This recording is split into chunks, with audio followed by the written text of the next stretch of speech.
परमानंदम कृष्णं वंदे जगद्गुरुं। भगवान श्रीकृष्ण परमात्म्याची कथा चरित्रचिंतन आपण करतो आहोत।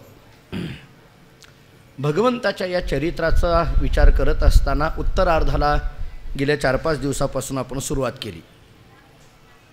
कंसवधानंतर भगवान परमात्मा कालयवनाचाही वध करतात, जरासंधाचा पराजय करतात। भगवान श्रीकृष्ण परमात्मा द्वारकेकडे येऊन थांबलेले आहेत सगळ्या मथुरावासियांना घेऊन। बलरामाचा विवाह संपन्न झाला। आता कृष्ण परमात्म्याच्या विवाहाचा प्रसंग आहे। याच्याकरिता कृष्ण परमात्म्याची पत्नी म्हणून जिचा उल्लेख केला गेणार आहे ती रुक्मिणी नेमका आहे तरी कोण हे सांगत असताना काल रुक्मिणी स्वयंवर नावाच्या ग्रंथाचा आधार घेऊन काही आपण गोष्टी बोलत होतो। त्याच्यामध्ये कनकासवे जैसी कांती की सूर्यासवे जैसी दीप्ती तैसी श्रीकृष्ण शक्ती अवतरली वैदर्भदेशी हे एकनाथ महाराजांची रुक्मिणी स्वयंवरातली एक ओवी आपण काल पाहून आलो। ज्या पद्धतीने सोनं आणि त्याचा झळाळीपणा हा एकत्रित पद्धतीने राहतो, सूर्य आणि सूर्याचा प्रकाश हा एकत्रित पद्धतीने राहतो, तसं श्रीकृष्ण परमात्मा आणि त्याची शक्ती ही एकत्रितच आहे। जेव्हाच भगवंताचा अवतार आहे तेव्हाच रुक्मिणीचा शक्तिरूपाने असलेल्या रुक्मिणीचा विदर्भामध्ये भीमक राजाच्या आणि शुद्धमतीच्या पोटी जन्म झालेला आहे। 5 मुलांनंतर ही झालेली मुलगी, अत्यंत प्रिय असलेली ही मुलगी, हळूहळू ती मुलगी मोठी व्हायला लागली। तसं तसं भीमकाला तिच्या विवाहाची चिंता लागायला लागली। कीर्ती नामक एका ब्राह्मणाने भीमकाच्या जवळ भगवान श्रीकृष्ण परमात्म्याचं वर्णन करायला सुरुवात केली आणि हे वर्णन इतकं अभूतपूर्ण अशा पद्धतीचं वर्णन केलं की त्या वर्णनाने जवळच असलेली रुक्मिणी, तिचं मन, तिचं चित्त हे कृष्णमय झालं आणि चित्त कृष्णमय झाल्यामुळे आता रुक्मिणी देहावर राहिली नाही, ती जमिनीवर गडबडा लोळू लागली। आणि मग मात्र इतर असलेल्या दासींनी ओळखलं, एक म्हणती धरा धरा, एक पालवे घालती वारा, एक म्हणती हे सुंदरा कृष्ण कीर्तीने झडपिली, अशी नाथ महाराजांची ओवी आहे। कृष्ण कीर्तीने झडपिली, कृष्ण कीर्तीने हिचं मन एकाग्र झालंय। मनामध्ये कृष्ण आणि कृष्ण एवढाच विषय तिच्या मनाला राहिलेला आहे। चर्चा भगवंताच्या विवाहाच्या संबंधाने, कृष्ण परमात्म्याच्या विवाहाच्या संबंधाने भीमक आणि शुद्धमती एकमेकाजवळ बोलत असताना रुक्मिणीचा विवाह करायचा आहे कोणाबरोबर? कीर्ती नामक ब्राह्मणाने ज्या कृष्णाचं वर्णन केलं तो कृष्ण अत्यंत योग्य अशा पद्धतीचा वर आहे, त्याच्याबरोबरच विवाह करायला हरकत नाही। दोघांची ही चर्चा चालू होती। तेवढ्यामध्ये रुक्मिणीचा थोरला भाऊ, भीमकाचा थोरला मुलगा रुक्मी तिथं जवळ येतो आणि रुक्मी येऊन म्हणायला लागतो भीमकाला, काय बाबा तुम्ही काय ठरवलं? माझ्या बहिणीकरता तुम्ही कोणता वर शोधला? तो कृष्ण तुम्हाला माहीत आहे का? त्याचा जन्माचा पत्ता नाही, तो कुठं जन्मला त्याचा पत्ता नाही, त्याच्या आईवडिलांचा व्यवस्थित पत्ता नाही। आपल्या खास मामाला जर त्यांनी मारलं असेल तर आपली पोरगी त्याच्या घरात नीट राहणार आहे का? काय तुम्ही चाललात? कोणता विचार करायला लागलात? काय आहे का नाही? काहीतरी सगळं पाहिलं पाहिजे का नको? तुम्हाला माहीत नाही ते सगळं, मी मात्र सगळं पाहून आलो आहे। शिशुपाल हाच एक तिच्याकरता योग्य वर आहे। ही बातमी जेव्हा रुक्मिणीच्या कानावर पडते तेव्हा रुक्मिणीला वाईट वाटायला लागतं, रुक्मिणी रडायला लागते आणि रुक्मिणी विचार करते, काय माझं दुर्दैव, माझ्या चित्ताने ज्याला स्मरलंय, माझ्या चित्ताने ज्याला वरलंय, माझ्या चित्ताने ज्याला एकरूप झालेली आहे त्याच्याशी विवाह करायच्या ऐवजी विवाहामध्ये हे विघ्न येऊन पडलं, आडवा आला। विवाह मोडण्याकरता हा मोडला, माझा विवाह मोडला यांनी। बरं कोणी मोडला? अहो बाहेरचं कोणी लग्न मोडलं नाही, घरातल्यानीच मोडलं। आलं का लक्षात? घरातल्यानी हो। आम्ही जर म्हटलं का हो ते आले होते ना, बघाबघी झाली होती ना, तुमचं कसं काय आहे, काय सांगायचं महाराज का? सगळं झालं हो। मग तुम्हाला माहीत नाही का आमची भावकी कशी आहे? मलाच विचारतात, तुम्हाला माहीत नाही का आमची भावकी कशी आहे? तुम्हाला माहीत नाही का? बरं, रुक्मिणीला वाटायला लागलं दुसरं कोणी नाही, माझ्या सख्या भावाने माझं लग्न मोडलं। ठरलं होतं, आईवडिलांची इच्छा आहे, आता मी कोणाकडे जाऊ? आणि त्याच्याकरता रुक्मिणीने जे वाक्य वापरलं ते चांगलं, काल एक ओवी देऊन शेवटी थांबलो होतो। तिनं 3 मुद्दे मांडले. ज्या पद्धतीने सद्बुद्धी अंतःकरणामध्ये आल्यानंतर त्या सद्बुद्धीला नाश करण्याकरता आडवे येतात ते कामक्रोध. जैसा सद्बुद्धी आड कामक्रोधू, का विवेका आड गर्वमधू, स्वधर्मा आड आळस सिंधू, तैसा बंधू रुक्मिया. रुक्मिणी म्हणते आपल्या ठिकाणी सद्बुद्धी निर्माण झाली, पण त्या सद्बुद्धीच्या ठिकाणी आडवे येतात ते आपल्या अंतःकरणातले कामक्रोध. इथं विवेक निर्माण झाला, पण त्या विवेकाला आडवा आला तो गर्व. स्वधर्माचरण करायचं ठरवलं, पण त्या स्वधर्माला आडवा आला तो आपल्याच ठिकाणी असलेला आळस. स्वधर्माचरण करायचं ठरवलं, आळस आडवा आला. विवेक निर्माण होण्याचा प्रसंग निर्माण झाला, गर्व अहंकार आडवा आला. सद्बुद्धी निर्माण होण्याचा प्रसंग आला, कामक्रोध आडवे आले. हे खरं तत्त्वज्ञानाचे विषय फार गोड आहेत. सद्बुद्धीला कामक्रोध कसे आडवे येतात, विवेकाला अहंकार कसा आडवा येतो, आणि स्वधर्म आचरण करण्याकरता आपल्या ठिकाणी आळस कसा आडवा येतो, हे जरा तत्त्वज्ञानाच्या दृष्टीने विचार करता येण्यासारखे मुद्दे आहेत. असा आडवा मला हा रुक्मी माझा भाऊ माझ्या विवाहामध्ये आडवा आला. मग मी आता कोणाकडे जाऊ? शेवटी तिनं विचार केला, जगन्नियंता हाच आहे. ज्या एखाद्या देवतेकडे जावं तर तो देवतासुद्धा याच्याकडेच निर्देश करणार आहे, कारण हा सगळ्याचा देव आहे. गतिर्भरता प्रभू साक्षी निवास शरणम सुरत गीता आम्हाला सांगते.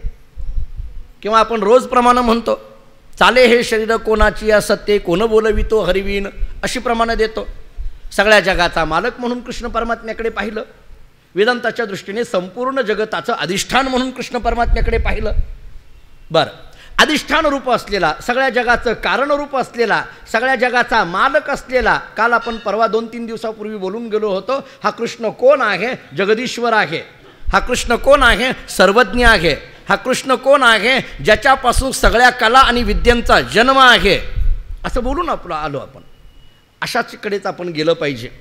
आणि मग रुक्मिणी आपल्या अंतःकरणातून आपलं मन कृष्ण भगवंताला अर्पण करते आहे. आणि मग त्या अर्पण केलेल्या मनाच्या माध्यमातून रुक्मिणी भगवंताकडे एक निरोप पाठवते आहे. आणि ते निरोप पाठवण्याकरता जे लिहिलं ते पत्र लिखाण रुक्मिणी करते. एक पत्र लिहिलं. रुक्मिणीने लिहिलेलं पत्र भागवतकारांनी किंवा वारकरी संप्रदायामध्ये किंवा एकंदरीतच कृष्णचरित्राचा अभ्यास करणाऱ्यांनी त्या पत्राला फार महत्त्व दिलं आहे. हे जे पत्र आहे, हे पत्र नेमकं काय आहे? आपल्याकडे असं भागवताचा अभ्यास करणाऱ्यांनी असं सांगितलं आहे, रुक्मिणीने लिहिलेलं पत्र म्हणजे ते पत्र म्हणजे ते फक्त सामान्य शब्द नाहीत, तर त्या शब्दाच्या आड असलेलं रुक्मिणीचं मन त्याच्यामध्ये उतरलेलं आहे. रुक्मिणीने लिहिलेलं पत्र म्हणजे सामान्य शब्द नाहीत, तर त्याच्यामध्ये तिच्या चित्ताचा संपूर्ण आविर्भाव त्या शब्दामध्ये व्यक्त झालेला दिसून येतो. अंतःकरणातला प्रेमाचा एक उत्कट भाव त्या शब्दाच्या माध्यमातून रुक्मिणीने व्यक्त केलेला आपल्याला दिसून येतो. हे पत्र लिहिलेलं पत्र आहे का बोललेलं पत्र आहे, याच्यावर काही वाद आपल्याला भागवतामध्ये दिसून येतात. काहींनी सांगितलं की रुक्मिणीने सांगितलेले श्लोक तो सुदेव नावाचा ब्राह्मण तसाच जाऊन उद्धृत करून आला, असं नाही आहे. रुक्मिणीने ते पत्र अक्षरशः लिहिलं. ते प्रेमपत्र आहे. त्या पत्राला नाव देताना दिलं आहे प्रेमपत्र. हे जे प्रेम आहे हे तोंडाने व्यक्त करता येत नाही, पण प्रेमातल्या भावना शब्दबद्ध करता येतात. प्रेमाने व्यक्त करता येत नाही. आपण अनेकदा याच्यावर बोलून आलो. नारदानी भक्तिसूत्रामध्ये एक सूत्र असं सांगितलं आहे, अनिर्वचनीयम प्रेमस्वरूपम. प्रेमाच्या संबंधाने बोलत असताना देवर्षी नारद मुनी म्हणतात, हे प्रेम कसं आहे त्याच्याबद्दल बोलता येत नाही. काळा आहे का गोरा आहे, लहान आहे का मोठा आहे, काहीच बोलता येत नाही. कसं बोलता येत नाही? अनिर्वचनीयम प्रेमस्वरूपम मुकास्वादनवत. याला दृष्टांत दिला नारदांनी. एखादा मुका मनुष्य आहे आणि त्याला साखर खायला दिली. मुका आहे आणि त्याला साखर खायला दिली, आणि साखर खाऊन झाल्यानंतर त्याला विचारलं, तुला साखर कशी लागली? कोणाला विचारताय तुम्ही? मुक्या माणसाला. सांगता येईल का हो त्याला? नाही, त्याला गोड लागली मान्य आहे, पण त्याला बोलता येईल का मला साखर गोड लागली? गोड आहे हे त्याला बोलता येत नाही. साखर गोड लागली हे त्याला बोलता येत नाही. तसं अंतःकरणात असलेलं प्रेम हे कसं आहे हे शब्दाने बोलता येत नाही. मी तर अनेकदा जाहीर म्हणत असतो, एखाद्याने जर आपलं प्रेम अंतःकरणातलं शब्दाने व्यक्त केलं, माझं प्रेम आहे असं म्हणणाऱ्याचं बहुतेक नसतं. लक्षात ठेवा. हे जे म्हणतात ना माझं प्रेम आहे, यांचं बहुतेक नसतं. का? प्रेम शब्दाने बोलता येत नाही, व्यक्त करता येत नाही. एका कवीने फार गोड वर्णन केलं आहे. तो असं म्हणतो, प्रेमाद्वयो रसिको रपी दीपयेव हृद्वेषं भासयेतिलम एव भाति द्वाराद्वयं तस्तु बहिष्कृतेश्च निर्वाती शीघ्रम अथवा लघुताम उपैती. प्रेमाच्या संबंधाने बोलत असताना एक कवी असा सांगतो, हा प्रेम नावाचा दिवा अंतःकरणामध्ये प्रज्वलित झालेला दिवा आहे. त्यांनी दृष्टांत असा दिला, एका खोलीमध्ये दिवा आहे, प्रज्वलित झालेला दिवा आहे, आणि तो जो प्रज्वलित झालेला दिवा आहे जोपर्यंत खोलीमध्ये आहे तोपर्यंत त्याचा प्रकाश आहे. पण तो दिवा उचलला आणि उंबरट्यावर आणून ठेवला, बाहेरच्या आपल्या दरवाजाच्या उंबऱ्यावर आणून ठेवला, काय होईल बघा. जोपर्यंत खोलीत आहे तोपर्यंत दिवा पेटलेला आहे, पण तोच दिवा उचलला आणि उंबऱ्यावर आणून ठेवला. उंबऱ्यावर आणून ठेवल्यानंतर वारा सोसाट्याचा सुरू आहे, काय झालं, तो दिवा विझून गेला. बस आत आहे तोपर्यंत पेटलेला आहे आणि उंबऱ्यावर आणून ठेवला की विझून गेला. पुन्हा नीट ऐका, दिवा आत आहे तोपर्यंत पेटलेला आहे, उंबऱ्यावर आणून ठेवला की विझून गेला. तसा प्रेमाचा दिवा हृदयात आहे तोपर्यंत पेटलेला आहे, या ओठरूपी उंबऱ्यावर आणून ठेवला की विझून गेला. लक्षात आलं का? पहा, इथं आणून ठेवलं की विझून गेलं. माझं प्रेम आहे असं म्हणून याच्यातून तोंडातून तो शब्द बाहेर पडला की पडला, मग तो राहत नाही. प्रेमाच्या संबंधाने बोलताना अनिर्वचनीय शास्त्र आम्हाला सांगतं, हे जे प्रेम आहे या प्रेमाच्या 3 गोष्टी आम्हाला शास्त्रांनी सांगितलेल्या दिसून येतात. अनन्य ममतेने युक्त असलेलं प्रेम, अविच्छिन्न तन्मयतेने युक्त असलेलं प्रेम, आनंद रूपतेने युक्त असलेलं प्रेम. रुक्मिणीच्या अंतःकरणातला प्रेमाचा संपूर्ण भाव या पत्रामध्ये उतरतोय. या प्रेमातली राजस प्रेमाची भूमिका वेगळी, तामस प्रेमाची भूमिका वेगळी, सात्विक प्रेमाची भूमिका वेगळी आणि शुद्ध सात्विक प्रेमाची भूमिका वेगळी. हे प्रेम व्यक्त करता येत नाही म्हणता, मान्य आहे. मग रुक्मिणीने लिहिलेलं जे प्रेम आहे ते कोणतं नेमकं प्रेम आहे? राजस प्रेम म्हणायचं, तामस प्रेम म्हणायचं, सात्विक प्रेम म्हणायचं का शुद्ध सात्विक प्रेम म्हणायचं? एकनाथ महाराजांनी भागवतामध्ये फार गोड ओव्या दिले त्याच्या संबंधाने. राजस प्रेम नेमकं म्हणायचं कशाला? नाथ महाराजांच्या भाषेत नाथ महाराज असं सांगतात, महावीरांचे शौर्यपण ऐकोनी युद्ध दारुण अत्यंत हरिके उल्हासे मन तो प्रेमा जाण राजस. महावीरांचे शौर्यपण, मोठमोठ्या युद्धाच्या कथा आपण ऐकत असतो आणि युद्धाच्या कथा जेव्हा ऐकल्या जातात आणि युद्धाच्या कथा कानावर पडल्यानंतर त्याच्या संबंधाने निर्माण झालेलं जे प्रेम आहे त्या प्रेमाला एकनाथ महाराज सांगतात हे राजस प्रेम आहे. हे प्रेमच आहे, मान्य आहे, पण त्याच्याबद्दल निर्माण झालेलं जे प्रेम आहे ते राजस प्रेम आहे. महावीरांचे शौर्यपण, नाथ महाराजांची भाषा पहा कशी आहे, ऐकोनी युद्ध दारुण अत्यंत हरिके उल्हासे मन, मनामध्ये उल्हास निर्माण झाला. शौर्य ऐकून आपल्याला वा काय केलं बघा असं म्हणून आपल्या मनामध्ये उल्हास निर्माण झाला. हे मनामध्ये निर्माण झालेलं उल्हासयुक्त असलेलं जे प्रेम आहे त्या प्रेमाच्या संबंधाने बोलताना एकनाथ महाराज म्हणतात ते राजस प्रेम आहे. बरं ठीक आहे, तामस प्रेम कशाला म्हणायचं? नाथ महाराजांची भाषा आहे, एकनाथ महाराजांचीच असल्यामुळे तशीच्या तशी मांडतो. एकनाथ महाराज सांगतात, दुःख शोकांची अवस्था का गेल्या मेल्यांची वार्ता अत्यंत विलापाची कथा ज्याशी ऐकता न संडे. नाथ महाराज सांगतात, एखाद्याने युद्धामध्ये मिळवलेला विजय तो ऐकून आपल्या मनामध्ये त्याच्या संबंधाने निर्माण होणारं प्रेम त्याला राजस प्रेम म्हणा. माणसं गेल्यानंतर जे रडतात का नाही, एकनाथ महाराजांनी सांगितलं माझ्याकडे अजिबात, बायकांनी तर अजिबात रागाने माझ्याकडे बघू नका, जे रडतात का नाही त्या रडण्याबद्दल एकनाथ महाराज म्हणतात तेही प्रेमच आहे, नाही असं नाही, पण ते तामस प्रेम आहे. पण महाराज माझं बोलत नाही, एकनाथ भागवतातली भाषा पहा कशी आहे, दुःख शोकांची अवस्था का गेल्या मेल्यांची वार्ता, गेल्या मेल्यांची वार्ता अत्यंत विलापाची कथा ज्याशी ऐकता न संडे नेत्री अश्रूची आधारा स्पुंदे कांपे थरथरा प्रेम विलाप अवसरा तो जान खरा तामसू. नाथ महाराजांची भाषा आहे, त्याला तामस प्रेम म्हणा. किती प्रेम झालं? 2, एक राजस, दुसरं तामस. आता तिसरं प्रेम सांगताना सांगतात सात्विक प्रेम. त्याच्याबद्दल बोलताना एकनाथ महाराजांची भाषा अशी आहे, नेत्री आनंद जीवन हृदयी न संढे स्पुंदन कृष्णमय झाले मन तो प्रेमा जाण सात्विक. कृष्णमय झाले मन हे जिथं घडतं त्याला सात्विक प्रेम म्हणा. 3 प्रेम झाले. कसे पहा तुम्ही, शौर्य कथा ऐकून अंतःकरणामध्ये प्रेम निर्माण झालं, काय म्हणा त्याला? राजस. गेल्यानंतर त्याच्या संबंधाने मोठमोठ्याने विलाप करून व्यक्त केलेलं जे प्रेम आहे, मोठमोठ्याने जे रडणं प्रेम आहे का नाही, त्या रडण्याच्या अशा प्रकार असतात,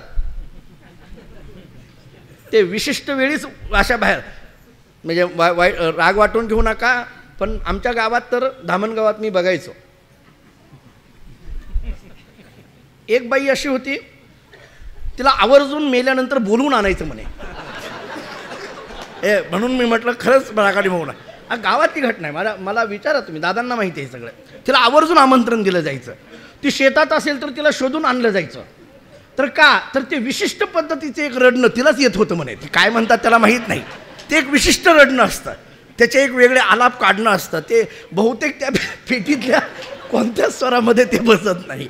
पेटीतल्या कोणत्या स्वरामध्ये बसत नाही, विशिष्ट. ते ती आल्यानंतर मग तिनं आलाप काढल्यानंतर मग पाठीमागं स्वर धर. काय मी खोटं सांगत नाही बरं. तुमच्याही गावात असेल, फक्त तुम्ही बोलला नाही. माझ्या गावात आहे म्हणून काय झालं. काही काही असं असतं, त्यांना ते योजनाच असते. त्याला ते बोलवून आणायचं. बरं तिला गाडी पाठवायची तिला आणायला. बरं ती बाई अशी गमतीची, तिथून येताना विचार कोण मेलं रे. म्हणजे तिला बोलवायला आलं की तिनं विचारायचं कोण मेलं रे. तिला माहीत असायचं आपल्याला बोलवायला येतात तेव्हा कोणतरी मेलंय, तेव्हाच बोलवायला येतात. बरं ती बाई येईपर्यंत अति म्हणायच्या अगोदर घरी जाऊ दे, थोडंसं चांगलं वेगळं. ती घरी यायची, व्यवस्थित पद्धतीने चहा प्या, तोपर्यंत तिच्या डोळ्याला पाणी नाही हो. आणि ती त्याच्या घरात गेली, व्यवस्थित बसणार आणि मग सुरू करणार. आणि ते काय काय काढतील त्याच्या जन्मापासून ते आत्तापर्यंतचं चरित्र सगळी गात राहते. एकनाथ महाराज म्हणतात हे तामस प्रेम. माझा बोलत नाही मी पदार्थ, नाथ महाराजांची भाषा आहे. एकनाथ महाराज सांगतात प्रेम विलाप अवसरा तो जाण खरा तामसो. दोन गोष्टी झाल्या, सात्विक प्रेम, राजस प्रेम, तामस प्रेम. सात्विक प्रेमाबद्दल बोलताना एकनाथ महाराजांची भाषा अशी आहे ज्याचं मन कृष्णमय झालेलं आहे, नेत्री आनंद जीवन, नेत्रामध्ये आनंद जीवन भरलेलं आहे, हृदयी नसंडे स्पुंदन, हृदय ओतप्रोत अशा पद्धतीने भरून गेलेलं आहे. कृष्णमय झाले मन आता मन म्हणून राहिलं नाही, कृष्णमय झालं. मन हे राम झाले, मन हे राम झाले, महाराजांची भाषा आहे. तो प्रेमा जाण सात्विक. बरं 3 झाले. राजस कळालं, तामस कळालं, सात्विक कळालं. शुद्ध सात्विकबद्दल एकनाथ महाराज फार गोड बोलतात. एकनाथ महाराज सांगतात शुद्ध सात्विक प्रेमामध्ये काय घडतं, चित्त चैतन्या पडता मिठी. पहा तुम्ही भाषा महाराजांची कशी आहे. चित्त चैतन्या पडता मिठी, सुटता लिंग देहाची गाठी. चित्त चैतन्या पडता मिठी, सुटता लिंग देहाची गाठी. मी बोलतो आता तत्वज्ञानातला विषय काय आहे, पुढचा ऐका जरा. नेत्री अश्रूंचा पूर दाटी, रोमांच उठी सर्वांगी, जीवभावाची दशा आटे, अनिवार्य बाष्प कंठी दाठे, काही केल्या शब्द न फुटे, पूर लोटे स्वेदाचा. याला शुद्ध सात्विक प्रेम म्हटलं जातं. हा जाण प्रेमात चौथा, अशी नाथ महाराजांची भाषा आहे. किती गोष्टी सांगितल्या शुद्ध सात्विक प्रेमामध्ये पहा. चित्त चैतन्य पडता मिठी, पहिली गोष्ट सांगितली. शुद्ध सात्विक प्रेमामध्ये चित्त चैतन्य पडता मिठी. जेव्हा चित्त आणि चैतन्याची गाठ पडते, मी आपल्याला अनेकदा तुकाराम महाराजांचं प्रमाण देत आलोय. चित्त चैतन्य पडता मिठी, दिसे हरिरूपा बघी सृष्टी, तुकोबरांची भाषा आहे. जेव्हा चित्त आणि चैतन्याची गाठ पडते तेव्हा चित्त म्हणून राहत नाही, ते चिदरूप होऊन जातं. चित्त म्हणून राहत नाही. मागे एकदा आपण बोललो होतो, आठवतंय का पहा. काय आहे, तत्वज्ञानाने असा विचार मांडलेला आहे.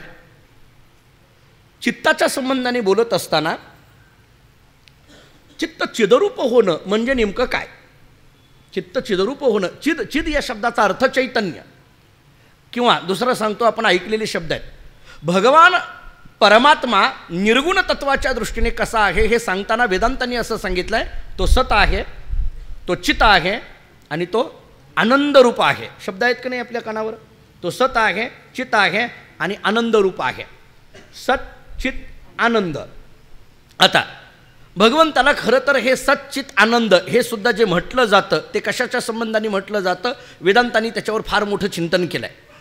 परमात्म्याला मुळात परमात्म्याला सच्चित आनंद असंही म्हणता येत नाही. असा शब्दही परमात्म्याच्या संबंधाने वापरता येत नाही. का, कारण शब्दसुद्धा जिथं संपतो, शब्दप्रमाणाने सुद्धा तो खऱ्या अर्थाने व्यक्त करता येत नाही. शब्दसुद्धा तिथं संपून जातो, शब्दसुद्धा संपून जातो. कारण शब्द ज्याचा निर्देश करतो ती आकारवान वस्तू असते आणि परमात्मा तर निराकार आहे. तुम्ही कसा शब्द दाखवाल तिथं. तुम्ही असं म्हणू शकाल हे उपरणं आहे, हा शर्ट आहे, हे हातामध्ये घड्याळ आहे, खिशामध्ये मोबाईल आहे. ज्या ज्या आकारवान वस्तू आहेत त्याला तुम्ही म्हणू शकाल की ही वस्तू ही आहे, त्यामुळे शब्दाने ती व्यक्त करता येईल. पण परमात्म्याच्या संबंधाने बोलत असताना, तो निराकार असताना तो कसा काय दाखवता येईल शब्दाने सांगता येत नाही, असं अद्वैत वेदांत शास्त्र आम्हाला सांगतं. मी मागे याच्यावर बोललो आहे आपल्याला. फक्त ती प्रमाणं देऊन पुढे जातो. अमृत अनुभवामध्ये ज्ञानेश्वर महाराजांनी दिलेलं कित्येकदा प्रमाण मी सांगितलेलं आहे. किंबहुना शब्दो स्मरणदानी प्रसिद्धू परिययाही संबंधो नाही येते. ज्ञानोबाराय बोलतात, शब्द स्मरण करून देण्याकरता प्रसिद्ध असेल, परंतु शब्दाचा संबंध इथं नाही, म्हणजे ब्रह्मतत्वाच्या ठिकाणी नाही. मग जर नसेल तर वेदांनी उपनिषदांनी परमात्म्याचं वर्णन करताना केलं ना, तो सत आहे, तो चित आहे, तो आनंद आहे. तुम्ही तर म्हणता त्याला शब्दाने व्यक्त करता येत नाही. सामान्य माणसाच्या बाबतीत बोलता येईल, तो कसा आहे म्हणून सांगता येईल, पण परमात्म्याच्या बाबतीत बोलता येत नाही, कारण तो निराकार आहे असं सांगता. आणि वेदांनी तर सांगितलं, उपनिषदांनी वर्णन केलं, तो सतरूपाने आहे, तो चितरूपाने आहे, आनंद रूपाने आहे. सच्चित आनंद अस्ति भाती प्रियम भवती अशी सूत्र सांगितली सगळे. मग हे कसं काय वर्णन केलं, याचं कारण सांगताना काही तत्वज्ञानांनी असं केलेलं आहे, हे संपूर्ण जगत आणि याला अधिष्ठान असलेला परमात्मा. आता हे जग कसं आहे हे जेव्हा विचारलं जातं तेव्हा जगाच्या संबंधाने भाषा आपल्याकडे अशी येते की हे जग असद आहे, जड आहे, दुःखरूप आहे. जगाला जेव्हा तुम्ही असद जड दुःखरूप म्हणता तेव्हा जग असद जड दुःखरूप आहे, आणि मग या जगाचं अधिष्ठान सच्चित आनंद आहे. हे जग असद आहे हे सांगितल्यामुळे त्याला सच्चित आनंद म्हणावं लागलं. एरवी त्याला ते म्हणायची गरज पडत नाही. एवढ्यावर नाही कळालं, एक छोटासा दृष्टांत देऊन पुढे जातो. साधा आहे, वेदांतातलाच आहे, आपण बोललो याच्यावर. हे सगळं दृश्य आहे म्हणून मी स्वतःला काय म्हणायला लागलो, द्रष्टा. बघा तुम्ही, ही वस्तू आहे, ही दृश्य आहे म्हणून मी याला दृष्टा, मी पाहणारा असा शब्द वापरला. सकाळी गीता योग प्रवचन मालेमध्ये काल आणि आज बोलताना कर्तृत्व आणि भोक्तृत्व माणसाकडे कसं येतं हे बोललो आहे.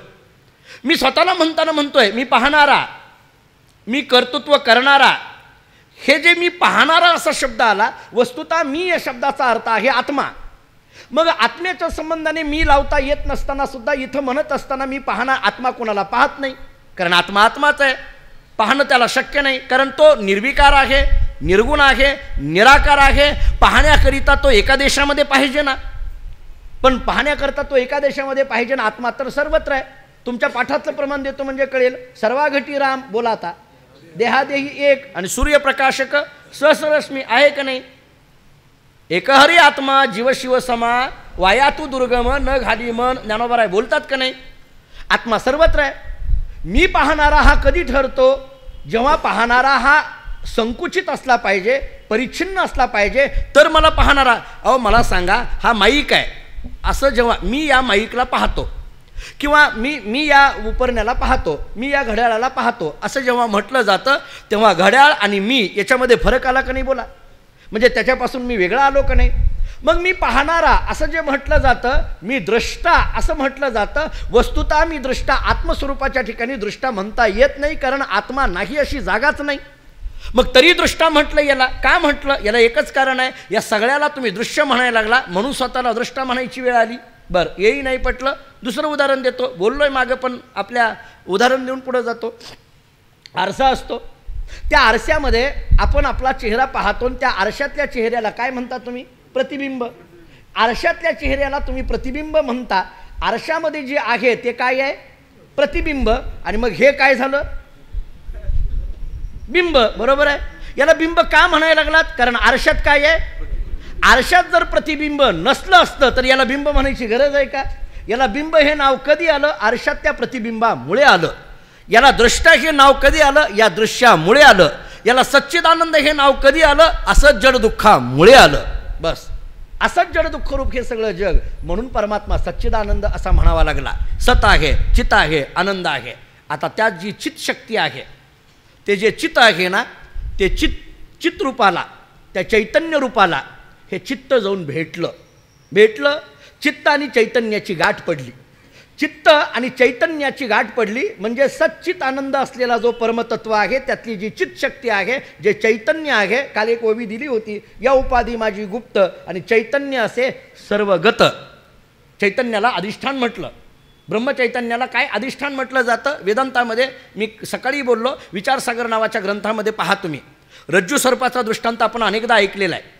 रज्जू ही अधिष्ठान म्हटलं जातं, पण वेदांतशास्त्र केवळ रज्जूला अधिष्ठान म्हणायला तयार नाही. रज्जू उपहित चैतन्य हे सर्पाला अधिष्ठान म्हणून सांगितलं जातं. मला माहीत आहे की हे जरा कठीण आहे, पण सांगणं गरजेचं आहे. रज्जू उपहित चैतन्य म्हणजे काय? रज्जू या उपाधीने युक्त असलेलं काय आहे? रज्जू आणि चैतन्य शब्द का वापरायचा सांगतो तुम्हाला. कारण केवळ रज्जू शब्द वापरला तर ते जड राहील. रज्जू म्हणजे काय? इथून सुरुवात करावी लागेल. आता झालंय आपलं मागे ये. रज्जू म्हणजे काय? दोरी. आपण बोललो अनेकदा याच्यावर. रज्जू या शब्दाचा अर्थ दोरी. पण केवळ दोरी असं म्हणता येत नाही. कारण केवळ दोरी असं जर म्हणायला गेलो तर दोरी ही जड आहे. अधिष्ठान जे असतं ते चैतन्य रूप असलं पाहिजे, चित्रूप असलं पाहिजे. जड कुठं अधिष्ठान होता येईल का? म्हणून काय करायचं? केवळ रज्जू अधिष्ठान म्हणता येत नाही. रज्जू उपहित चैतन्य हे त्याला अधिष्ठान झालं. ऐका नीट, लक्षात आलं का? पहा, रज्जू उपहित चैतन्य याचा अर्थ काय आहे? त्या नरसिंह अवताराची कथा म्हणजे कथा सगळी सांगत नाही, पण एक शब्द बोलतो त्याच्यातला म्हणजे कळेल. आपण म्हणतो हा माईक आहे, हे कपडा आहे, हे व्यासपीठ आहे, हा खांब आहे, हे सगळं म्हणत असताना असे जरी उल्लेख केलेले असले तरी ते जड रूपाने जरी आम्ही त्याचा उल्लेख केलेला असला तरी त्याच्यामध्ये चैतन्य हे आहेच आहे. या उपाधी माझी गुप्त, चैतन्य अशी सर्वगत, याला ही माया उपाधी लागली गेली आहे. ते सगळं खरं पाहायला गेलं त्याच्यामध्ये. ते विवेकानंद स्वामींच्या चरित्रामध्ये, स्वामी विवेकानंदांच्या चरित्रामध्ये काय झालं? रामकृष्ण परमहंसांनी सर्वम खलविदम ब्रह्म या महावाक्याचा उपदेश केला किंवा हे सूत्र सांगितलं. सर्वम कलिविदम ब्रह्म, सगळीकडे ब्रह्म आहे. स्वामीजींना ते काही पटलं नाही, लवकर पटलं नाही. आता मला असा प्रश्न पडतो की त्यांनाच लवकर पटलं नाही तर आपल्याला कसं पटेल? म्हणून मला माहिती आहे तुम्हालाही पटत नाही, पण आता ऐका, इलाज नाही त्याला. पटलं नाही लवकर, स्वामीजींना पटलं नाही. ते स्वामीजी म्हणा काय हे सर्वम कलिविदम ब्रह्म, हे ब्रह्म ते ब्रह्म, हे ब्रह्म ते ब्रह्म, काय शक्य आहे? कसं काय ब्रह्म? सगळीकडे परमात्मा आहे म्हणून. बरं, ह्याला प्रमाण आहेत, हे काय आपण बोलतोय असं नाही. काय आहे? कोणतीही गोष्ट पटवून देताना प्रमाणाने पटवून द्या, नसेल तर युक्तीने पटवून द्या, नसेल तर अनुभवाने पटवून द्या. कोणतीही गोष्ट पटवून देण्याच्या 3 गोष्टी सांगितल्या. एक युक्तीने, अनुभवाने आणि प्रमाणाने, अशा पद्धतीने सांगितलं. बरं, प्रमाण आहेत याला, कित्येक पद्धतीची प्रमाण आपण सांगत आलो ना. जनीवनी अवघा देव, वासनेचा पुसावा ठाव, मग तो वळगा वासुदेव, ऐसा मनी असू द्यावा भावगा. आहे की नाही प्रमाण? बरं, आपण रोज तुकाराम महाराजांचा अभंग ऐकतो, विष्णुमय जग वैष्णवाचा धर्म. कित्येकदा पाठच आहे, जवळजवळ पाठ आहे, पण त्याचा अर्थ कळत नाही. हीच गोष्ट फक्त आहे. पाठ म्हणलं बोलेपर्यंत तुमची प्रमाण, हरिपाठातली प्रमाण असे म्हणेपर्यंत लगेच ज्ञानदेवा पाठ हरी हा वैकुंठ, बोला पुढे आता. लगेच मला माहीत होतं पाठ आहे. भरला घन दाट हरी दिसे म्हणजे काय? भरला घन दाट हरी दिसे या शब्दाचा अर्थ काय? पाठ आहे आमचं. पण भरला घन दाट हरी दिसे याचाच अर्थ आहे सर्वम खलविदम ब्रह्म. दुसरं काय आहे मला सांगा? का सर्वम खलविदम ब्रह्म संस्कृतमध्ये म्हटल्यामुळे ते अवघड आहे म्हणून आपल्या काही विषय नाही बाबा असं म्हणण्यात अर्थ आहे का? हरिपाठामध्ये आम्ही ऐकतो ना, भरला घन दाट हरी दिसे म्हणजे दुसरं काही नाही, सर्वम खलविदम ब्रह्म झालं.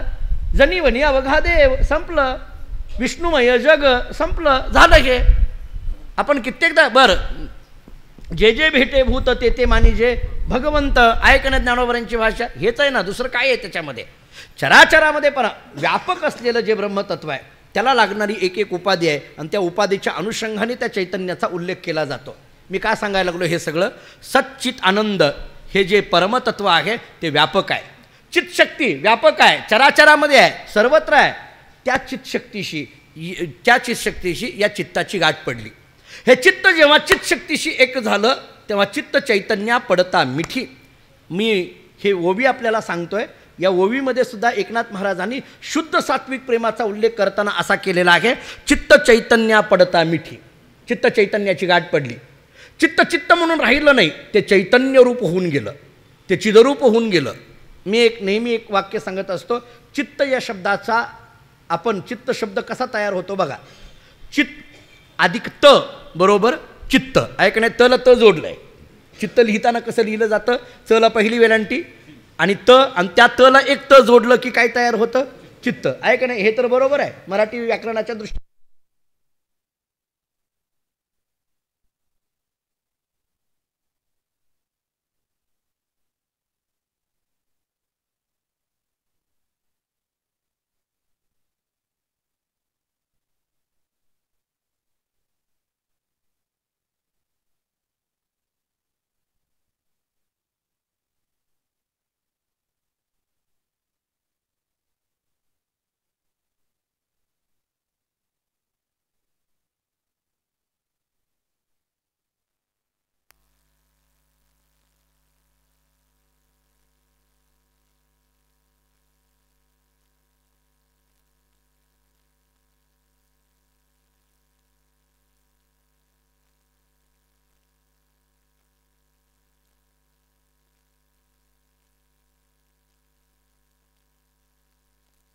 नारायण वासुदेवा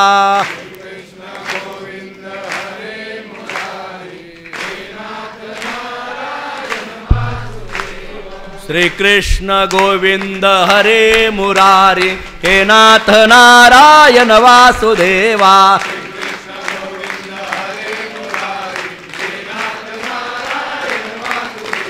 श्री कृष्ण गोविंद हरे मुरारी हे नाथ नारायण वासुदेवा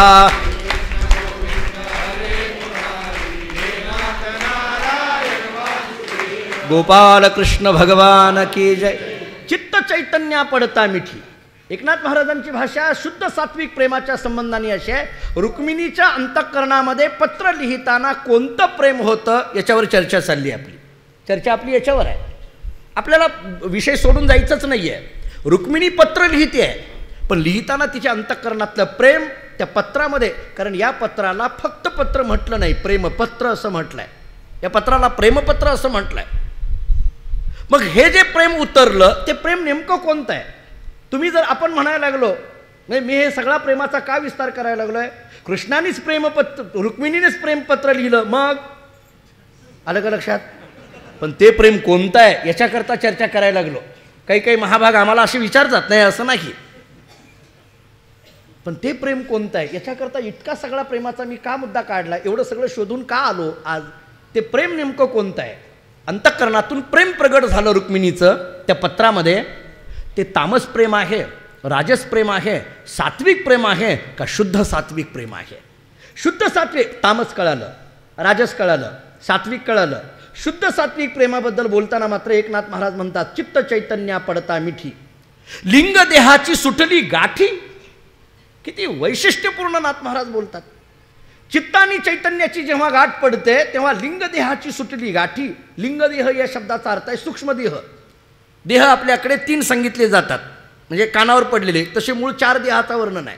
स्थूल देह, सूक्ष्मदेह, कारणदेह आणि महाकारणदेह। 4था देह हा सांगितला आहे। आपल्याला माहीत असलेले 3 देह आहेत, आपण अनेकदा कानावर पडतो स्थूल देह, सूक्ष्मदेह आणि कारणदेह। परंतु एकनाथ महाराजांनी किंवा वेदांतांनी आणखीन एक देह सांगितला आहे, तो महाकारणदेह अशी त्याची व्याख्या आहे। एकनाथी भागवतामध्ये या संबंधाने ओवी आहे, या 4ही देहाचं वर्णन करणारी ओवी आहे। स्थूल लिंग आणि कारण ही उपलक्षी जे महाकारण, ते देह चतुष्टयाची आठवण आठविते कोणते ठाई, अशी ओवी आहे। स्थूल लिंग आणि कारण ही उपलक्षी जे महाकारण, ते देह चतुष्टयाची आठवण, ते देह चतुष्टय म्हणजे 4 देह आलं। मानकोजी महाराजांनी एका अभंगामध्ये या 4 देहाचा उल्लेख केलेला आहे। पंढरपुरातल्या पांडुरंगाचं वर्णन करताना मानकोजी महाराज असं वर्णन करतात, चहू देहाची करोनिया विट आणि त्यावरी उभा नीट पांडुरंग, असं वर्णन आहे। चहू देहाची करोनिया विट, पांडुरंगाच्या पायाखाली वीट आहे, मान्य आहे। मागे भिरकाविली वीट पुंडलिकांनी पाठीमागं टाकली, मान्य आहे। पण ती वीट कोणती आहे हे सांगताना मानकोजी महाराज सांगतात, चहू देहाची करुनिया विट। ती वीट म्हणजे सामान्य नाही, त्या विटेला असलेल्या 4 बाजू म्हणजे ते 4 देह आहेत। आणि ते 4 देह कोणते? एकनाथ महाराज सांगतात, स्थूल लिंग आणि कारण ही उपलक्षी जे महाकारण, ते देह चतुष्टयाची आठवण आठविते कोणते ठाई, हे 4 देह। आता याच्यामध्ये चित्त आणि चैतन्याची जेव्हा गाठ पडली जाते तेव्हा लिंगदेहाची सुटली गाठी, यांची गाठ पडली, लिंगदेहाची सुटली गाठी, सूक्ष्मदेहाची गाठ सुटून गेली। आता इथं सूक्ष्मदेह स्थूल देह तर नाहीच नाही, ऐका, स्थूल देहाचा तर संबंधच राहिला नाही, त्याची आसक्ती राहिली नाही, देह जावो अथवा अशी अवस्था झाली। आता काही नाही, आता त्याच्या संबंधाने राहिलं। देह तवा आहे प्रारब्ध आधीन, याचा मी काशीन वाहर भाऊ माता, अशी तुकोबारांची भाषा देहाच्या संबंधाने सांगितली जाते। काही नाही संबंध राहिला। सूक्ष्मदेह लिंगदेहाची सुद्धा गाठी संपली। थोडक्यात बोलू, चित्त चैतन्याची मिठी पडली की गाठी संपून गेल्या सगळ्या, आता गाठी राहिल्या नाही, सगळ्या गाठी संपून गेल्या। गाठी अनेक आहेत, इथं महाराजांची भाषा आहे, सुटता लिंगदेहाची गाठी। लिंगदेहाची गाठ सुटली, गाठ आहे, लिंगदेहाची एक गाठ आहे। गाठी आपण अनेकदा पाहिलं, प्रारब्धाची गाठ आहे, चित्त अचिताची गाठ आहे, त्रिगुणाची गाठ आहे, विकाराची गाठ आहे। खरं तर इतक्या सगळ्या गाठी आहेत, पण आपल्याला त्या माहीत नाहीत, फक्त लग्नाचीच माहिती आपल्या लक्षात तेवढीच राहते। आणि मी तर नेहमी सांगत असतो, एखादा माणूस गप्प बसला की म्हणत असतो, हे काय हो, ते आतल्या गाठीचं आहे म्हणतात, कुठून ही गाठ कशी सुटायची कोणाच ठाऊक। आता हे काही असे असतात आतल्या गाठीचे, महाराज सांगतात लिंगदेहाची सुटली गाठी चित्त चैतन्या पडता मिठी. ऐका आता नीट. चित्त चैतन्या पडता मिठी सुटता लिंगदेहाची गाठी नेत्री अश्रूंचा पूर दाटी रोमांच उठी सर्वांगी. नेत्री अश्रूंचा पूर दाटी नेत्री अश्रूंचा पूर दाटी रोमांच उठी सर्वांगी. तुकाराम महाराजांच्या एका अभंगातलं प्रमाण देतो आपल्याला. संत चरण रज लागता सहज वासनेचे बीज जळोनी जाय. याच्यावर बोलत असताना कंठी प्रेम दाटे नैनी नीर लोटे आणि हृदयी प्रगटे रामरूप अशी महाराजांची भाषा आहे. कंठी प्रेम दाटे आणि नैनी नीर लोटे इथं महाराजांची तीच भाषा आहे. चित्त चैतन्या पडता मिठी सुटे लिंग देहाची गाठी नेत्री अश्रूंचा पूर दाटी रोमांच उठी सर्वांगी. नेत्री अश्रूंचा पूर दाटी डोळ्यामध्ये अश्रूंचा पूर येऊ लागला. मग काय झालं? रोमांच उठी सर्वांगी. अंगावर रोमांच उभा राहिले. जीवभावाची दशा आटे. आता पुढं ऐका. या शुद्ध सात्विक प्रेमामध्ये काय घडलं? जीवभावाची दशा आटे अनिवार्य बाष्प कंठी दाटे काही केल्या शब्द न फुटे पूर लोटे स्वेदाचा. काही केल्या शब्द न फुटे. मला इथं बोलायचं होतं अनिर्वचनीयम प्रेमस्वरूपम. काही केल्या शब्द न फुटे बोलायचं आहे, सांगायचं आहे, कृष्ण परमात्म्याला निरोप द्यायचा आहे. तो कसा त्याला निरोप देताना सुदेव नावाच्या ब्राह्मणाजवळ निरोप द्यायचा आहे. शब्दाने देता येणार नाही. का? शुद्ध सात्विक प्रेमामध्ये काही केल्या शब्द न फुटे. नाथ महाराज सांगतात का? चित्त चैतन्याची गाठ पडली, जीवभावाची दशा आटली आणि इथं काही केल्यानं इथं काही शब्द फुटेना. मग जे मनात आहे ते सगळं रुक्मिणीने लिहून काढलं. मनात आहे ते तोंडाने शब्द फुटत नाही ना आता. मग तिनं सगळं लिहून काढलं. ते लिहून काढत असताना पत्र पूर्ण तयार केलं. पत्र लिहिताना पत्र लिहायचं सुद्धा कसं पुढं आहे ते पत्र आपल्याला लिहायचं सुद्धा कसं. आता पत्रातले जे भाग आहे पूर्वी शाळेमध्ये पत्रलेखन नावाचा प्रकार असायचा. आता आहे का नाही मला माहीत नाही. सर आहे का? हां तुम्हाला तरी माहीत असावा. बाकी काय शाळेमध्ये असायचा पत्रलेखन. ठीक आहे.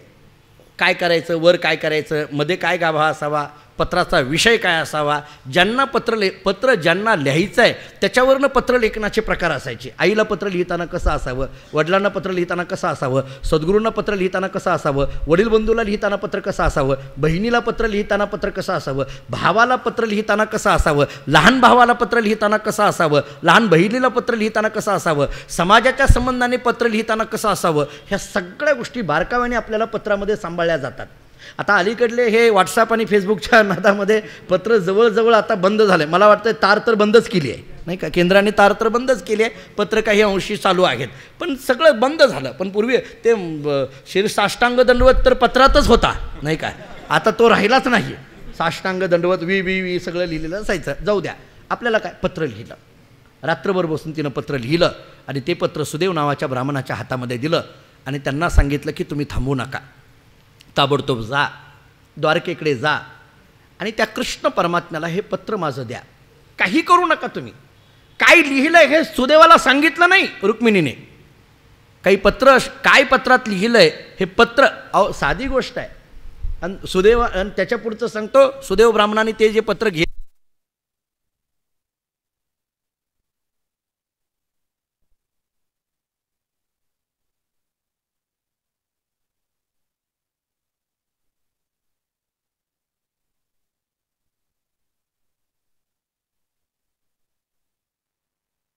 नारायण वासुदेवा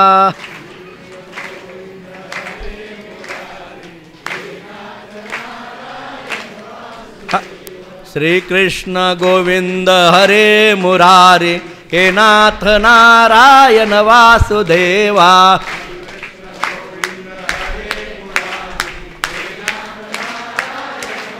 गोपाल कृष्ण भगवान की जय. रुक्मिणीने ते पत्र लिहिलं, सुदेव नावाच्या ब्राह्मणाच्या हातामध्ये दिलं. सुदेव नावाच्या ब्राह्मणाने ते पत्र हातामध्ये घेतलं आणि द्वारकेकडे तो प्रवास करायला निघाला. त्याच्यात काय लिहिलंय हे फक्त रुक्मिणीला माहिती आहे. याच्यात काय लिहिलंय ते आता कोण वाचणार आहे? फक्त कृष्ण परमात्मा वाचणार आहे. घेऊन जाणाऱ्या सुदैवाने ते उघडून बघितलं. दुसऱ्याची पत्र अशी उघडायची नसतात. आपल्याला फार गंमत हो. एखाद्याला जर म्हटलं का नाही हे तिथंच द्या बरं का, उघडू नका, असं म्हटलं की हमकस उघडणार. माणसाची गमतीची आहेत. तुम्ही काही बघा तुम्ही. हे काय ह्याचं काय घेऊन बसला. घरात सुद्धा आपण हे कोणाला सांगू नको म्हटलं की सांगितल्याशिवाय राहत नाही. माणसाचा स्वभाव असा आहे. पण तो सुदेव नावाचा ब्राह्मण, सुदेवच आहे, नावच त्याचं आहे, सु म्हणजे चांगलं. आणि मग तो पत्र घेऊन आला, द्वारकेमध्ये प्रवेश केला. द्वारका पाहिल्यानंतर पाहतच राहावं अशी द्वारका होती. विलोभनीय अशा पद्धतीचं चित्र त्या द्वारकेचं, द्वारकेची रचना, द्वारकेत असलेलं सैन्य, उभा असलेलं सैन्य, तिथं असलेली स्वच्छता, तिथं असलेली मंगलमयता, तिथं असलेली पावित्र्यता. का राहणार नाही द्वारकेमध्ये हे पावित्र्यता आणि स्वच्छता? का राहणार नाही? कारण पावित्र्यतेचा आणि स्वच्छतेचा जन्मदाता कृष्ण परमात्मा राज्य करत होता तिथं. झालं, आतमध्ये गेला. द्वारपालाला सांगितलं, एक निरोप घेऊन आलो आहे, विदर्भ देशातून आलो आहे, भीमक राजाच्या दरबारी असलेला मी सुदेव नावाचा ब्राह्मण आहे, एवढाच निरोप द्या. निरोप दिला. बरं, काय झालं होतं, विदर्भातल्या या विदर्भाबद्दल किंवा भीमकाबद्दल थोडी थोडी कुणकुण कृष्ण परमात्म्याच्या कानावर होतीच. नाही असं नाही. कारण नारद जे येत होते का नाही, आठवते का तुम्हाला? काल येऊन गेले ते बघा. हां, नारद जे यायचे का नाही, ते काय करायचे, फक्त येऊन म्हणायचे एक पोरगी फार चांगली आहे बरं का, असं म्हणायचे. तिकडं आहे, विदर्भात आहे, सांगणार नाही आत्ताच, असं म्हणायचे. विदर्भात एक मुलगी आहे आणि ती फार चांगली आहे. आणि नेमकं द्वारपालांनी निरोप दिला, विदर्भातला माणूस आलाय, भगवंतांनी सांगितलं लवकर दे. यालाही उत्सुकता होती लग्न करण्याची, यालाही उत्सुकता होती. येऊ दे म्हटले, कोणतरी आलंय तिकडून, नक्की निरोप आलाय. ते सुदेव नावाचा ब्राह्मण आतमध्ये आला.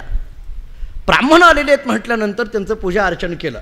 भगवान त्या पद्धतीने स्वधर्माचरण कसं करावं हे कृष्ण परमात्म्याच्या सगळ्या चरित्रामध्ये आपल्याला दिसून येतं. ब्राह्मण पूजन वगैरे सगळं केलं, त्यांना आसनावर बसवलं, दोन्ही हात जोडले, विचारलं कसं आलात.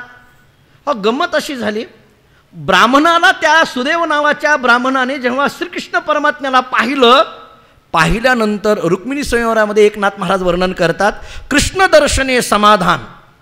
ब्राह्मणाला कृष्ण दर्शनामध्ये समाधान झालं.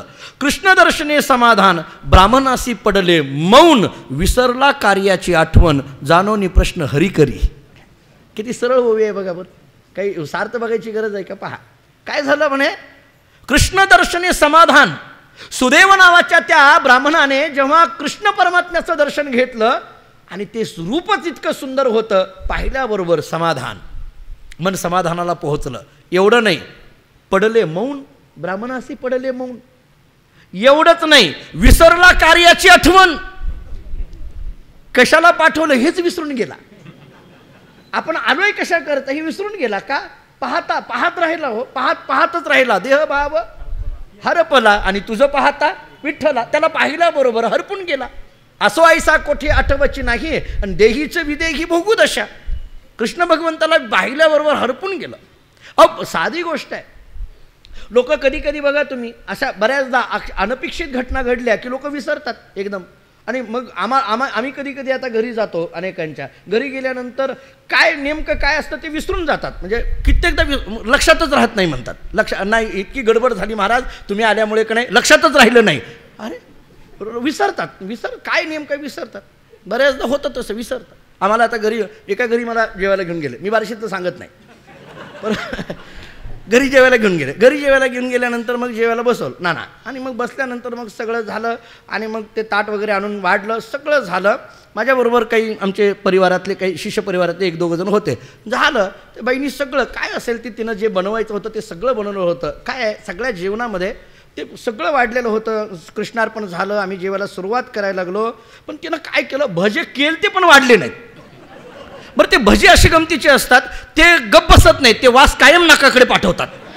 बघा तुम्ही कुठल्याही घरात तुम्ही जावा, पहिल्यांदा जर तुम्हाला वास कशाचा येईल तर भज्याचा, जर केले असतील तर, बरोबर आहे का नाही. मग ते भाजी वगैरे त्याचा नंतर, चपाती पोळीचा तर वासच येत नसतो, पण भाजीचा वास किंवा पण त्यातल्या त्यात भाज्याचा वास फार लवकर येतो. ते मी म्हटलं कुठून तरी वास भाज्याचा येतोय पण भजे येईनात. म्हटलं काय प्रकार आहे कळेना. ते इकडं तिकडं बघितलं, त्या बाईनी भजेच वाढले नाहीत आम्हाला. तो माझ्याबरोबर आलेला जो होता त्यांनी विचार केला, त्यालाही भजे भाई खायची फार हौस. बरं, चांगले भजे होते, चांगले एकदम. श्रावण वगैरे चातुर्मास नसल्यामुळे कांदे भजे, म्हणून मी म्हटलं बारशीतलं नाही. आता कळालं का बघा, मी कांदा खात नाही आता सध्या तर 4 महिने, म्हणून मी म्हटलं कांदे भजे होते चांगले एकदम. त्याच्या लक्षात आलं आणि त्याने मग म्हटलं, अहो मावशी काय सांगायचं. म्हटलं आता आम्ही यायला लागलो होतो तुमच्याकडे. ते म्हटले हो बरं झालं म्हणले. अहो पण काय येता येता म्हटले असा भला मोठाच्या मोठा साप निघाला. ती बाई म्हटली हां केवढा होता. हे काय इथून त्या भज्याच्या टोपल्या एवढा होता, दुसरं काहीच नाही. त्या बाईचं एकदम लक्षात आलं. ती म्हटली बघा बघा महाराज नेमकं इतकी गडबड झाली आणि भजेच वाढायचं विसरले. म्हटलं आण. साप सोडणं म्हणतात का नाही, त्याला ह्यालाच म्हणतात, दुसरं काही. लोक म्हणतात काय साप सोडला म्हणतात नाही, तसं विसरलं. मला सांगा सामान्य आमच्यासारखा महाराज एखादा घरी आला तर आपण विसरून जातो, काय करायचं ते सगळं विसरून जातो, लक्षात येत नाही आपल्याला. मग सामान्याच्या येण्याने सामान्याच्या पाहण्याने आपली ही अवस्था होत असेल तर जगाचा मालक कृष्ण परमात्मा त्याचं दर्शन आमच्या सुदैवाला झालंय. काय सुदैव भाग्यवान असेल हो. प्रत्यक्ष सगुण रूपाचं दर्शन त्या सुदैवाला झालं. आणि सुदैवाने जेव्हा त्या कृष्ण परमात्म्याला पाहिलं मुखदर्शने कृष्णदर्शने समाधान. ब्राह्मणाशी पडले मौन. विसरला कार्याची आठवण. काय कार्य ते विसरला. उग पाहत राहायला लागला. काही नाही, काही बोलणं नाही, काही नाही, एकटक बघ नाही. भगवंताच्या लक्षात आलं. हे पाहून विसरून गेलेले हे लक्षात आलं. आणि मग काय केलं, भगवंतानीच असा अंगाला हात लावला. जानोनी म्हणजे भगवंतानी जाणलं, हे जाणलं. जानोनी श्रीहरी प्रश्न करी. भगवंतानी असा अंगाला हात लावला आणि सांगितलं अहो भूदेव आपण काय कार्य घेऊन आलात, कुठून आलात, काय नेमकं आपलं काम आहे. माझ्याकडं आलात मला आनंद वाटला, पण तुम्ही काम सांगितलं तर मला जास्त आनंद वाटेल. काम करणाऱ्या माणसाला काम सांगितलेलाचा आनंद वाटत असतो. काम सांगितलेला आनंद कोणाला वाटतो, काम करणाऱ्याला. त्यालाच म्हणायचं काम करणाऱ्याला. बाकीच्याला एखाद्याला काम करणाऱ्याचा सांगितलेलाचा आनंद कामच करायचं नाही, सांगितलेलं कुठं आनंद वाटतंय. आणि काही काही अशी गमतीची असतात सांगितलेलं ऐकतात पण काहीच करत नाहीत, असेही काही काही असतात. सांगायचं राहायचं, पण हा काम करणारा होता. भगवंतांनी दोन्ही हात जोडले भूदेवाला आणि सांगितलं बोला काय काय काम काढलं. जाणो निश्री हरी प्रश्न करी, बोला काय काम आहे. हात लावल्याबरोबर लक्षात आलं, त्या सुदेव नावाच्या ब्राह्मणाच्या लक्षात आलं. आणि सुदेवाने सांगितलं मी विदर्भ देशातून आलो. बरं, राजा भीमकाच्या जवळ असलेला मी त्यांच्या कुटुंबातला, त्यांच्या परिवारातला, त्यांच्या राजदरबारातला सुदेव नावाचा मी ब्राह्मण आहे. बरं, दोन्ही हात जोडले, नमस्कार केला पुन्हा एकदा. काय काम काढलं.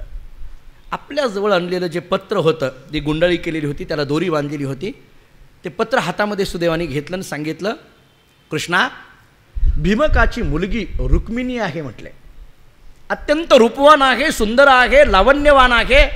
बरं, तिनं हे पत्र तुम्हाला दिलं आहे, हे पत्र तुम्हाला दिलं आहे म्हटलं. हे पत्र मला काही सांगितलेलं नाही, हे पत्र फक्त तुम्हाला दिलं आहे, तुम्हालाच वाचायला सांगितलं आहे. आणि या पत्रात लिहिलेल्याप्रमाणे तुम्हाला काय आहे त्याच्यात सगळं सांगितलं आहे. हे पत्र पोहोच करण्याकरता फक्त मी आलो आहे, दुसरं काहीच काम नाही. भगवंतांनी ते पत्र हातामध्ये घेतलं आणि विदर्भातून आलं आहे, रुक्मिणीचं हे पत्र आलं आहे. रुक्मिणीने लिहिताना अंतःकरणातला भाव त्याच्यामध्ये प्रगट झालेला आहे. मनातली सगळी शब्द त्या पत्रावर लिहिलेले आहेत. त्यामुळे त्या शब्दाला एक प्रेमाचं वजन प्राप्त झालेलं ते पत्र आहे. ते पत्रसुद्धा वजन प्राप्त झालेलं होतं, प्रेमाचं वजन, प्रेमाचा अंकुर त्या पत्राला लाभलेला होता. कागद काय आहे आता, कागद हे पत्र वजनदार आहे, आपल्याला कागदावर वजन ठेवावं लागतंय, त्याच्याशिवाय सह्याच होत नाहीत आपल्या, बरोबर नाही. ते म्हणतात काहीतरी वजन ठेवा म्हणतात, मला वाटतं दगडच घेऊन जायला पाहिजे आपण. घे ऑफिस आपण बघतो प्रशासकीय सेवेमध्ये काय चालतं ते, पण हे पत्र प्रेमाचं वजन प्राप्त झालेलं पत्र हातामध्ये जेव्हा कृष्ण परमात्म्याच्या आलं, भगवंताला त्या स्पर्शाने, पत्राच्या स्पर्शाने एक वेगळ्या पद्धतीची अनुभूती यायला लागली. काल का परवा आपण गीता योग प्रवचनामध्ये बोलत होतो स्पर्शाची ताकद काय असते. रुक्मिणीचा स्पर्श त्या पत्राला झालेला आहे, रुक्मिणीचं शब्द त्या पत्रावर उतरलेले आहेत. शब्द उतरणं म्हणजे रुक्मिणीचं मन त्या पत्रावर उतरलेलं आहे, मन उतरणं म्हणजे रुक्मिणीच्या चित्तातले प्रेमाचा अंकुर त्या पत्रावर उमटलेला आहे. त्यामुळे त्या पत्राला एक वेगळ्या पद्धतीचा आमन प्राप्त झालेला आहे, एक वेगळ्या पद्धतीचा आयाम प्राप्त झालेलं ते पत्र आहे. आणि मग ते पत्र भगवंतानी उघडलं. ते पत्र भगवंतानी उघडलं. काय आहे, वाचणं जे असतं का नाही, ते वाचणं दोन पद्धतीचं असतं. काय आहे, महात्मा गांधीजींच्या कुठल्या तरी एका पुस्तकामध्ये एक इंग्रजीमध्ये वाक्य वाचलं मी. त्यांनी एक फार चांगलं वाक्य लिहिलं आहे. त्यांनी असं लिहिलं आहे, एखादं पुस्तक जेव्हा आपण वाचत असतो किंवा एखादं पत्र जेव्हा आपण वाचत असतो, किंवा एखादी कादंबरी जेव्हा आम्ही वाचत असतो, एखादा ग्रंथ जेव्हा आम्ही वाचत असतो, या संबंधाने बोलत असताना ते असं म्हणतात, वाचणं म्हणजे नेमकं काय असतंय. आता भगवान पत्र वाचायला लागलेत. वाचणं म्हणजे नेमकं काय असतं म्हणताना त्यांनी असं इंग्रजीमध्ये एक वाक्य लिहिलं आहे, we do not read the books, we read our mind through the books. ते असं म्हणतात, आपण ते पुस्तक वाचत नसतो, तर आपण आपलं मन त्या पुस्तकाच्याद्वारे वाचत असतो, आपलं मन वाचत असतो. त्यामुळे हे रुक्मिणीने पाठवलेलं पत्र हातामध्ये पडलं आहे, भगवंतानी ते पत्र उघडलं आहे आणि ते पत्र एका मनाने लिहिलेलं आहे आणि हे पत्र एका मनाने वाचलं जात आहे. ऐका, हे पत्र शरीराने लिहिलेलं नाही आणि हे पत्र शरीराने वाचलं जात नाही. हे पत्र एका मनाने लिहिलं आहे आणि हे एक पत्र एका मनाने वाचलं जात आहे. जरा स्पष्ट बोलायचं झालं तर मनाने लिहिलेलं पत्र वाचण्याकरता मनच पाहिजे. ऐका, मनाने लिहिलेलं पत्र वाचण्याकरता मन पाहिजे, असं जमणार नाही ते. आणि म्हणून ते पूर्णपणे पत्र वाचलं. ते पूर्ण पत्र वाचलं. भगवान श्रीकृष्ण परमात्म्याच्या अंगावर रोमांच उभारले. चेहरा अत्यंत प्रसन्न अशा पद्धतीचा झाला. सुदेव नावाचा ब्राह्मण पाहत होता आणि सुदेवाने विचारलं, देवा, हे पत्र वाचल्यानंतर एक वेगळी कांती तुझ्या चेहऱ्यावर दिसून येते, या पत्रात काय लिहिलंय तरी काय? भगवान म्हटले, 7:30 वाजले, असं वेळ घालवायची नसते. पत्र काय लगे सांगता येतं काय म्हटलंय? असं नाही म्हटले. ते 7 श्लोकाचं पत्र आहे. त्याच्यात लिहिलेले प्रत्येक श्लोक, त्या श्लोकाचं प्रत्येक अर्थ आणि त्याच्यातली भावना, रुक्मिणीचं मन त्या पत्रामध्ये ज्या श्लोकाच्या माध्यमातून येतं त्या पत्राचं वाचन आपल्याला उद्याच्या प्रवचनामध्ये करायचं आहे. रुक्मिणीचं पत्र उद्या वाचूया आणि भगवान श्रीकृष्ण परमात्मा मग कसे रुक्मिणीकडे जातात याचं चिंतन करूया उद्या संध्याकाळी 6:30 वाजता.